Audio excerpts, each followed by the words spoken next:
Hey everyone, how's it going? Welcome back to another Clip Studio Paint tutorial. So for this one I wanted to talk about frames. Now I've already done a video of how you can add frames to your comic book page in Clip Studio Paint. I'll put a link to that in the description below. But for this one, I wanted to show you guys how I've used frames in a comic book that I'm working on, one of my very own comic books. So this is a layout how a Clip Studio Paint has this tool where it lets you create the entire book, every single page, cover pages and back cover page, and so I'll do a video introduction of how that tool works and how you can use it. But for right now, this is my comic book, and as you can see the very first cover page, and then the next block is the inside cover and page 1, which is labeled 3 for some reason, I don't know. And so then it just follows sequentially. So you'll have, so this is the inside cover, and then page 1, 2, 3, 4, all the way down until you get to the very back cover and the inside of the back cover. So now you can also do like a if you can number them just right, you can make a whole spread. One of these blocks, you can make it into one page, so it's not divided. But anyways, I'll get into that later. So this is the very first page. Let me go over the 4 pages that I have so far. So here is the first page, and the first panel up here is establishing the location of the shot, and then let me zoom in a little bit. So it starts out in a high school, and so that's the first panel, and then it goes into the second panel where it shows our main character, or one of the main characters, showing up late. And then the second panel is, or the third panel I should say, it's a bird's eye view of him parking his motorcycle. And then the next one is him taking off his helmet, and with the school in the background. And then the fifth panel is him reveal, the reveal of the hero or whatever, and I have his name under there. And so this next panel here, I did like a slight blur on his face, because I wanted the reader to focus on the background, which is a car zooming by. And then the very last panel of the page is showing you inside the car, and so the radio has some kind of static where it's not working properly. I'll show you guys how to do the blurring and all that other stuff, other tricks that I use, like the rain and the lettering and all that. I'll give a tutorial on those tools separately. So the next page, so this would be page 2. Again, because my shift is now going to the next character, which was the transition from page 1 where it was the inside of the car. Now I show you the location is now changed, where she's parked her car, and then she's getting out of her car, and so here's her hero shot with her name. And then, like the bird's eye view kind of panel, this is more like the monster's view, and I didn't want to reveal the monster just yet, so he's in shadow, and so he's staring at her walking towards class. And then in this panel, she's kind of noticing that there's nobody around, but she feels that she's being watched. And then the scene changes again. We're back to the first hero, the male, and he's walking into the school, and he's noticing it's pretty trashed. And as he walks by this classroom, the door, there's a silhouette of a monster in the background. It's not the same monster as the one and above, it's a different monster. They're more like zombies, really. But so you just see the silhouette. So the big reveal hasn't happened yet. So, and he has this question mark exclamation. He's has a surprised look on his face because as he's staring down the hallway, he sees this girl laying on the floor here. That's the next panel here, and so we don't see her clearly either. She's in the dark. So as he makes his way towards the girl on the floor, we go to page 3, and so he's kneeling down next to the girl, and he has his hand on her shoulder to like roll her over, and then surprised, you can see she has her face is swollen with a lot of bee stings, and she's got like pus or blood or something coming out. And then so the next panel, the third panel of this page, has a surprised look, and I used the lighting, the shadow and light to give that look of surprise and horror.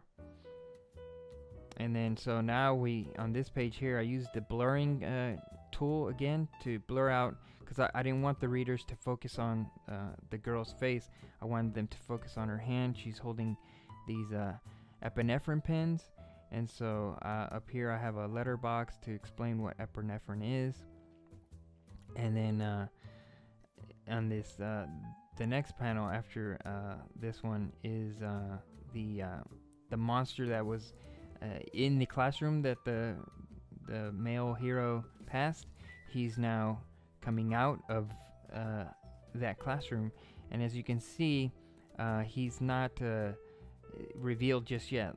Again, I want to make the monster's reveal like a big part of this surprise, right? And so a lot of this influence is coming from manga. So you'll notice that the sound effects, I noticed this in manga comics, they usually put like some kind of door effect, and then it'll have some kanji letter to explain the sound. So I kind of did that here. I just wrote door sound effects and then creak, and I have it like really jagged all over the place. Again, I'll do another tutorial explaining the lettering tool, and it's pretty straightforward, but the way I use some tricks that maybe could be insightful for you guys. And so the final panel is down at the bottom. It has his surprised look. So he's kind of looking back behind him because he hears a person, which is the monster, coming up behind him, and he's kind of talking. And then when he finally turns around, he's like, "What the hell?" Or I didn't write hell. He just "What the?"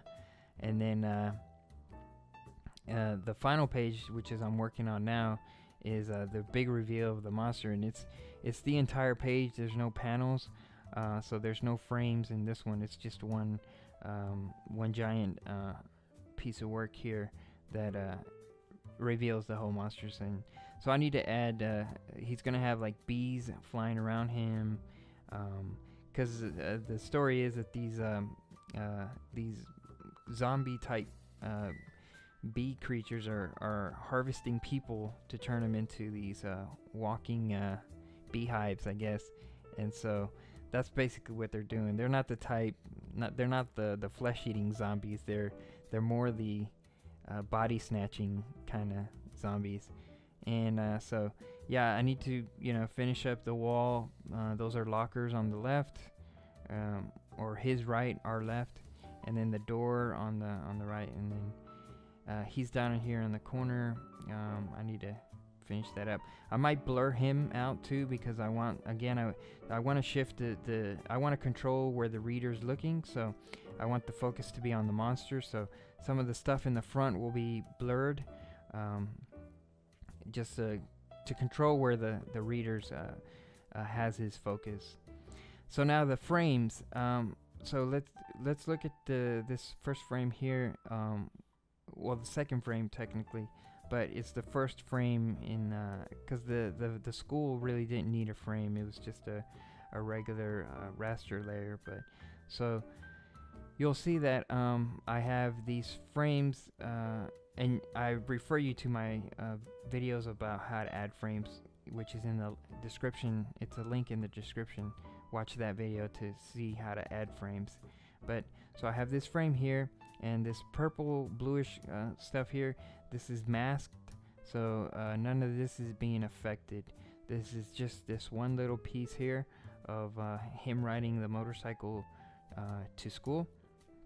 And so if I open up this folder, you'll see all these raster layers in here, and all these raster layers is what makes this piece of art. So in between this frame and this frame is all those raster layers. So this frame tool really helps keep your files organized. So I can't stress it enough to use it, because most of the Clip Studio Paint tutorials that I've seen, people hand draw their frames, and then they just, I don't know, either create folders or they just have rows and rows of raster layers. And so this first raster layer here, you'll see it's the border. So if I make it go invisible, you can see the border kind of disappears there. So if I ever wanted to change my border to something different, I can do that here. Also the text, I can make that disappear. It's its own raster layer. And actually it's the lettering tool. So Clip Studio Paint has this lettering tool which allows you to do lettering. I mean, no more of this hand draw letters. You can literally just type it. I'll do another video on lettering, because you can get custom fonts and everything. And the cool thing about this is if you want to edit your stuff, you can always go back and just type in whatever you want. You can change the size of it. You can move it around. You can, it's completely controllable. You can edit it any way you want. Not only that, but also if you go move here to the tool navigation, you can move the or readjust the bubble, and so you can make it bigger, smaller, move it, anything you want. You can edit your speech bubbles. So the text and the speech bubbles can be changed, but just leave it as a don't rasterize it. Just leave it as it is. So you can, if you want, you can come back and edit your tool.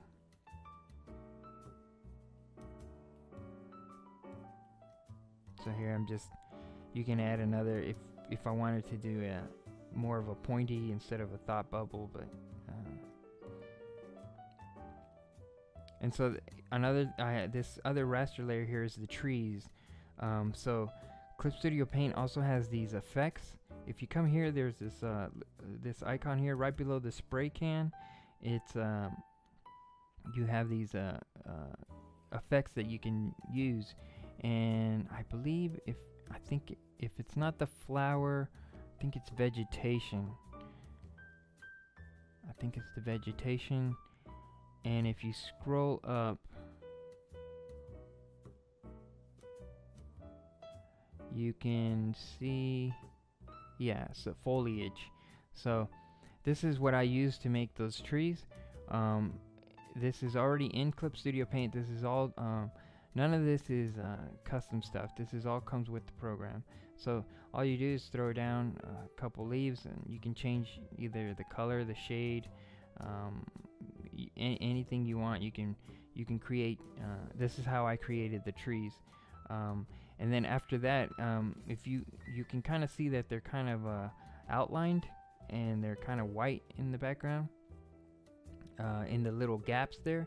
That's because when I created the trees, I selected all the trees around them, and I put I lowered the opacity, and I gave it kind of a Gaussian blur to make it look like it's in the distance.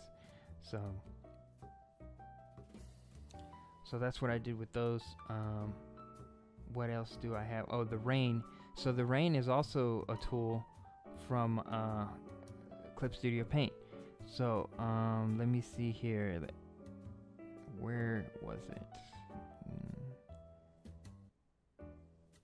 Okay, no, it's not this one. It's kind of like this one, but the ruler, no. I know it's somewhere around here. Where is it at? It's not lines.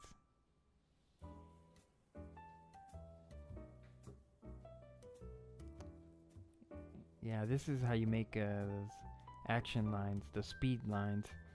If you're familiar with manga, you know about speed lines.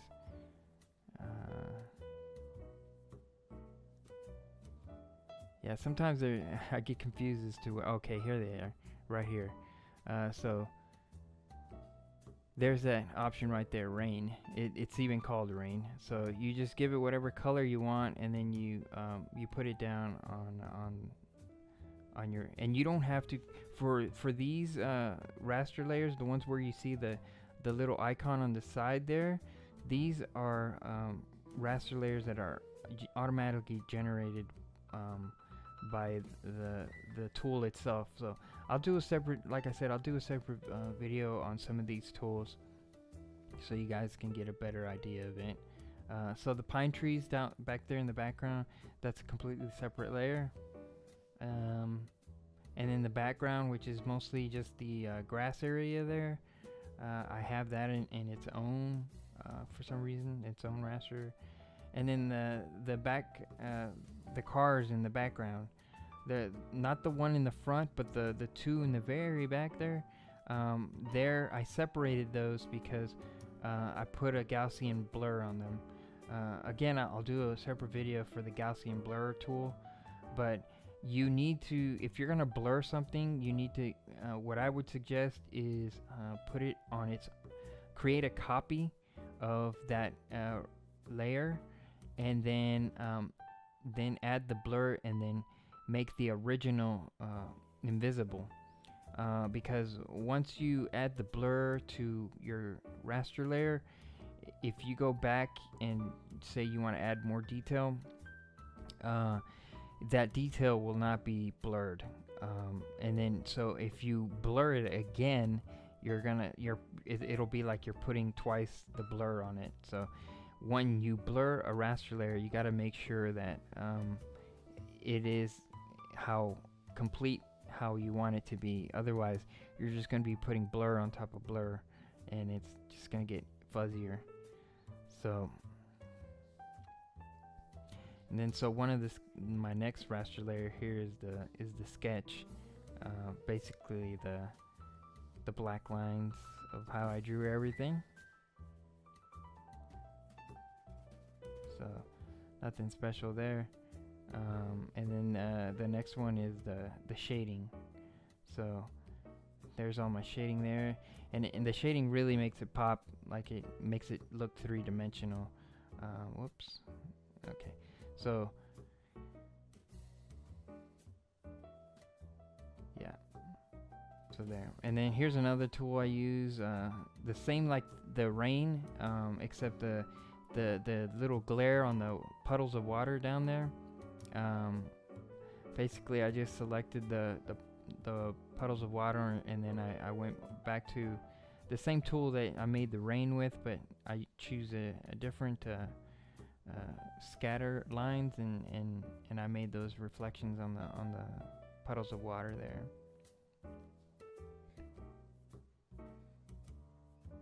And they follow the same line, so the top puddle and the bottom puddle, and those are the same lines. And then the next raster layer is the color, so different shades of gray. Yeah, my comic book is going to be a black and white or a grayscale comic. It fits better with a horror theme, I think. So, and so then the sky is its own raster layer also. And the sky was actually pretty easy. In fact, it was incredibly easy. Basically, all I did was use the ink brush, and I set it really big. And so we come here to the ink brush, and it's this light light running ink, and I set it as big as possible. In fact, let me open up a new canvas and I'll show you. Now the thing is even with my computer, I mean, I don't have the most strongest computer. I have a Mac Mini. I can't remember what year. I want to say 2012, late 2012, something like that. But anyways, so yeah, so small brushes is okay, and you can kind of see it kind of looks like a cloud. But if you make it really big, you'll get some lag, because this brush has a lot of texture on the edges, as you can see, and so it takes a lot of processing power from your computer. But as you can see, it looks a lot like clouds, and so that's how I got the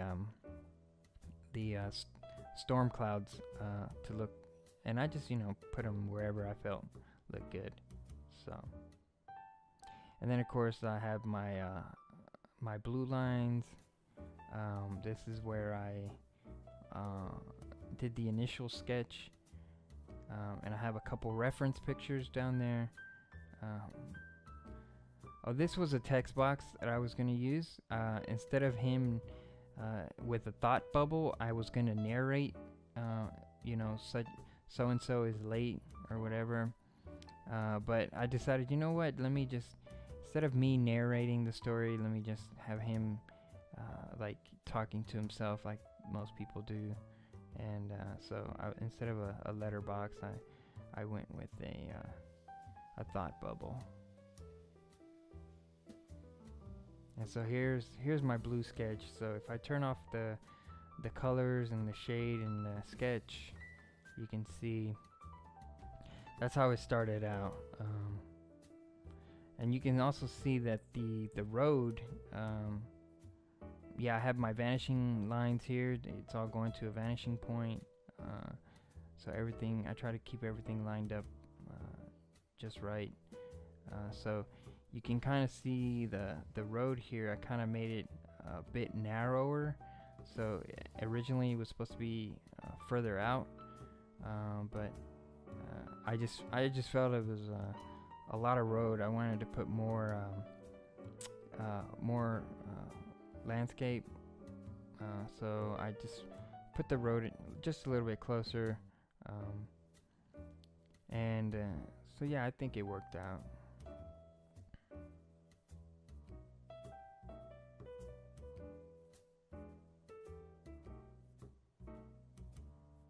And also the grass, there's texture on the grass. It's also a tool in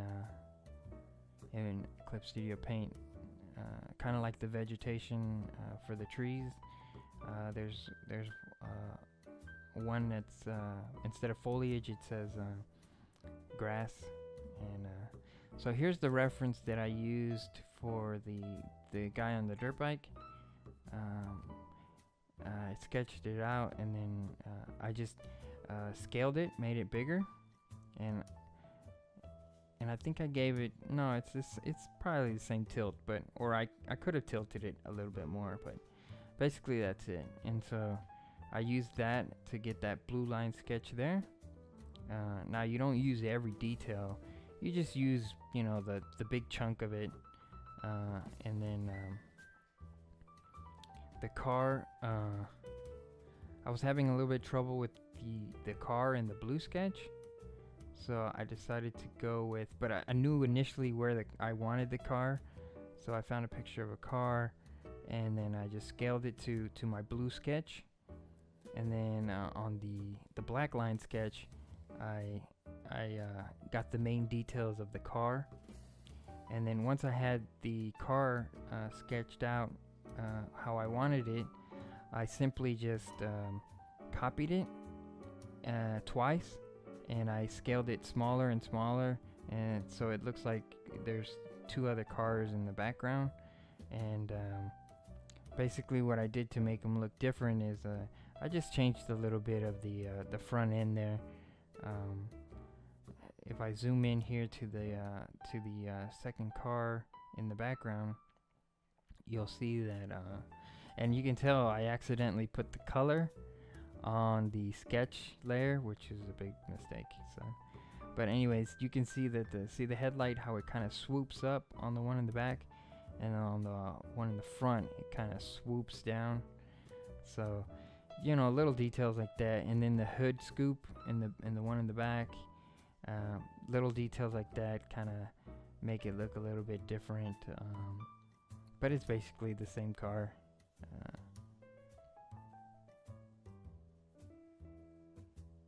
So once I had the car sketched out and everything, that's when I made a copy of it and then blurred it. And so I use a blurred version of it, so it looks like it's in the background.